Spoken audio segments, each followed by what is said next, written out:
তো হ্যালো বন্ধুরা, এই যে এইমাত্র ঘুম থেকে উঠে আমি মুখ টুক ধুয়ে এসেছি। তো এবারে আমি রান্নার দিকে যাব। আর আজকে আমি এতটা খেয়াল করিনি, দেখেছি আমার মিস্টার ঘুম থেকে আমি ওঠার আগে আলু পেঁয়াজ তারপর রসুন এগুলো কেটে, আর আদাটা ছিল না। তো যাই হোক, মনে হচ্ছে আজকে মাংস নিয়ে আসবে বাজার থেকে, সেই জন্য আজকে মাংস রান্না হবে। আর আজকে সকালে আমি মানে উঠেছিলাম, উঠে আবারও ঘুমিয়ে পড়েছি। ছেলে ভীষণ যন্ত্রণা করছিল, জানো তো, ঘুমটা পুরো না হলে আমি সকাল সকাল কাজ করতে আমি পারি না। আর হচ্ছে যে পুরোটা মানে দিন আমাকে ওকে দেখতে হবে। আর ওকে দেখতে গেলে কিন্তু ভীষণ টায়ার্ড লাগে, শরীরটা ঘুম ঘুম এসে যায় ঘুমটা পূরণ না হলে, সেই জন্য আমি ঘুমিয়ে পড়েছিলাম।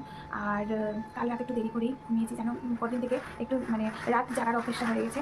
এমনি রাতে কিছুই কিছুই করি না, এমনি চোখটা মানে বুঝলেও ঘুমটা আসে না, তো রাত জেগে থাকি। তো তোমাদের সবাইকে আজকে ভিডিওটি দেখার জন্য অনুরোধ করবো, তোমরা সবাই ভিডিওটি দেখবে প্লিজ। চাই না যে কেমন হবে ভিডিওটা, তো এখন থেকে শুরু করেছি। তো যদি তোমরা এখন দেখে থাকো আমার এই ভিডিওটা, তবে আমার চ্যানেলটিকে সাবস্ক্রাইব করে দিও। আর কী বলবো, পাশে থাকা যে বেল আইকনটি আছে এটাকেও প্রেস করে আমার সঙ্গে থেকো, আর তাহলে তোমাদের কাছে আমার ভিডিও আসবে। আর আজকে এখন আমি দেখি কী করি, রান্না টান্না তো সব কিছু, তো সবজি টবজি তো কাটা হয়ে গেছে। আর এখন গিয়ে আমি একটু চা করবো, চা করে তারপর চাটা খাবো। আর এই দেখো, তোমরা সবাই দেখতে পাচ্ছ আশা করি, এই যে মুখের মধ্যে পিম্পলস দেখতে পাচ্ছ, জাইক্লিন, এই যে এই ক্রিমটার কথা বলেছি আমি।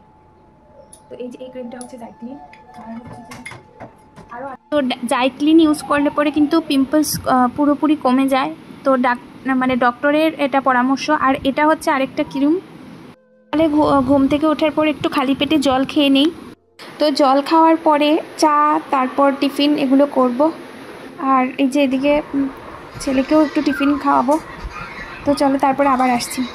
শুধু মাংসের তরকারি হবে, তো তার জন্য আলু টালু এগুলো কাটা হয়ে গিয়েছে। আর এদিকে চাটাও করে নিলাম, এই দেখো চা করে হয়ে গেছে। তো চায়ের সাথে আজকে টোস্ট খাবো, আর ছেলেকেও একটু ভিজিয়ে ভিজিয়ে দেবো। ছেলে এদিক ওদিক ঘুরে বেড়ায়, তো এইভাবে করে ওকে একটু খাওয়াচ্ছিলাম টোস্ট, আর আমিও ওর সাথে বসে খাচ্ছিলাম। তো গুড মর্নিং বন্ধুরা, এই দেখো আমার মাংসটা এখন বলছি, মাংসটা কড়াইতে পুরোপুরি বসে গেছে। এবার তৈরি হবে, এটাতে ভালো মতে মিক্সড করতে লাগবে। তো তার উপরে দিয়েছি আমি পেঁয়াজ বাটা, সাদা কালার গুঁড়ো দেখা যাচ্ছে, পেঁয়াজ আদা রসুন একসাথে মানে পেস্ট করে নিয়েছি আর কি। তো আর শুকনো লঙ্কা, গোটা পেঁয়াজ, একটা কাঁচা পেঁয়াজ দিয়েছি মাংস আলুর মধ্যে আগেই মিশিয়ে রেখেছি। আর হচ্ছে যে হলুদ গুঁড়ো, জিরে গুঁড়ো, নুন, তারপর তেজপাতা দিয়েছি। আর শুকনো লঙ্কা তো বলেছি, তারপর কিছু কাঁচা লঙ্কা আছে, এটা পেস্টেও দিয়ে দিয়েছিলাম।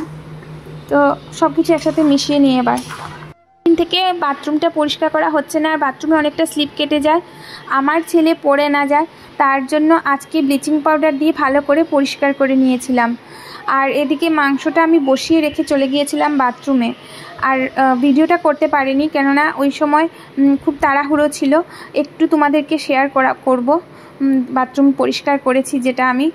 তো এই দেখো, আমি এদিকে আমার কোমরে খুব ব্যথা করছিল, হাত দিয়ে পারছিলাম না, পা দিয়েই, কিন্তু পাটা ভীষণ চুলে গেছিলো, পরে চামড়াগুলো উঠে গেছিলো আমার। এভাবে করে পুরো বাথরুমটা পরিষ্কার করেছি। পরিষ্কার করে আবার মাংস কষাতে চলে এসেছি। তো ভেবেছিলাম এটা হয়ে গেছে, কিন্তু এখনও জলগুলো মাংস থেকে জল ছাড়ছে। জলগুলো ভালো করে প্রথমে শুকিয়ে নিতে হবে, তারপরে মাংসটা ভালো হবে। কর্মশাইকে ভাত বেড়ে দিলাম। কালে দেখতে পারলাম এগুলো ভিজে গেছিলো, পুরো শুকিয়ে গেছিলো, কিন্তু বিকেলবেলা বৃষ্টিতে পুরো ভিজে গেছিলো তেজপাতা আর কারি পাতা।